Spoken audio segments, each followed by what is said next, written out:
In the handout that you did on work and kinetic energy, I made it easy for you by assuming that the force was constant, so you could use the big 5. But it turns out you get exactly the same relationship, even if the force is variable. So to show you that, we'll do a little proof for the work energy theorem when the force is variable, but we'll limit it to one dimension to make it simple.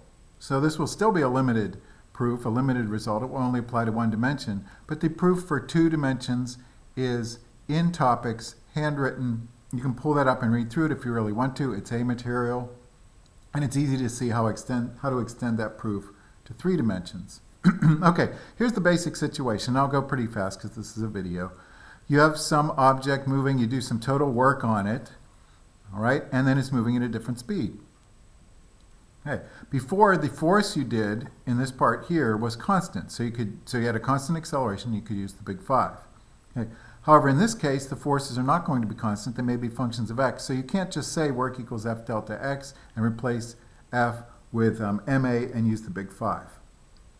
So what we have to do, since the force may vary, we have to use the integral definition of work, which is right here.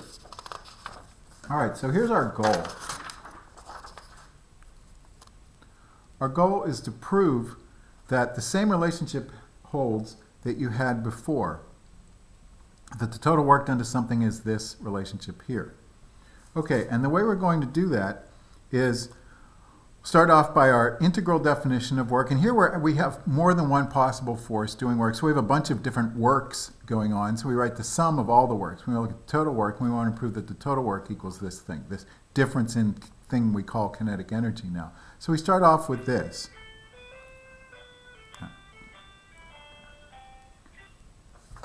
Hey, big guy. Well, could you have your own ringtone? Your own ringtone. Yeah, it's legal. No, I think that you should. Well, just don't keep interrupting him this time. Yeah, I know.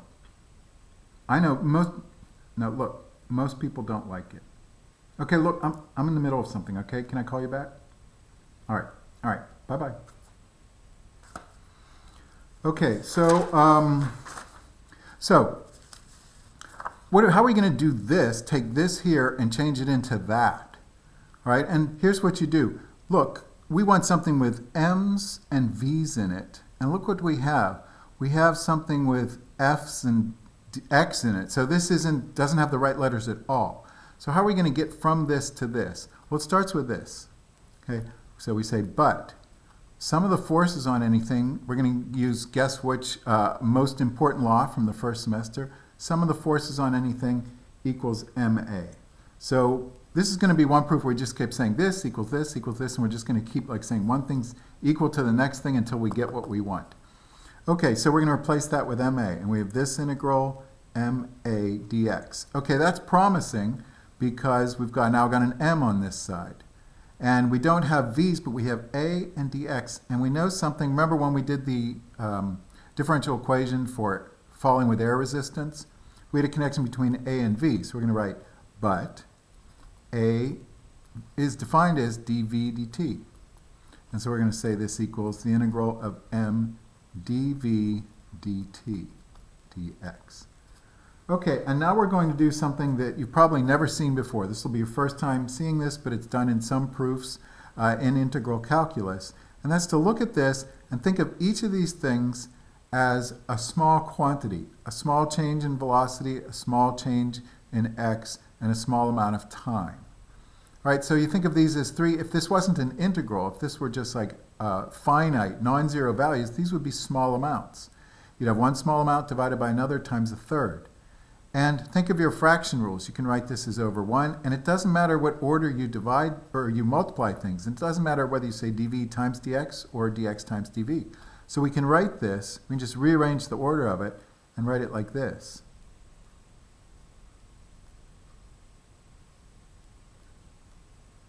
See, if you can get away of thinking these as magical things and just think of each of these as a thing, as a number, and we're just shrinking those numbers down, making them smaller and smaller and smaller, you could rewrite those numbers like this.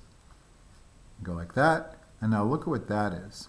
dx dt. But if you're in one dimension, dx dt, what's another name for that?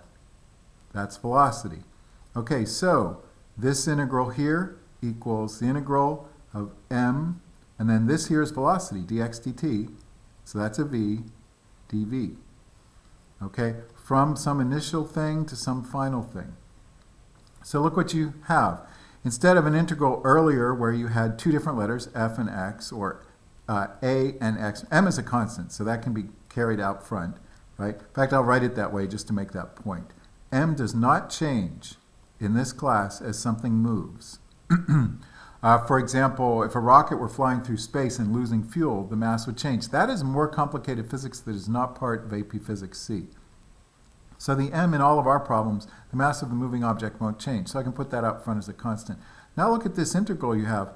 Oh good, you have the same letter, v and dv, so this is an integral you can do. And of course, you should do that. You should pause the video and do it, and of course you're going to get this.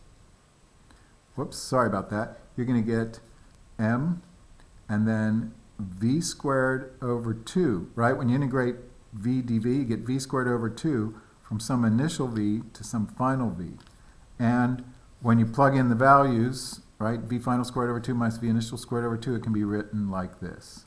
You just rearrange things a bit, and you can write it like this. Okay, and that's exactly the thing. Look what we started with. Way up here, we started with total work, or that.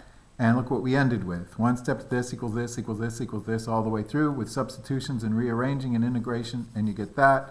And that is the thing which we wanted to demonstrate. QED, the thing which we were supposed to show. Right? There it is. So that's the proof in one dimension, but it's a proof for a variable force. And to see the complete general proof that this would be true for a variable force in 2 dimensions, which could be extended to 3, that's in topics.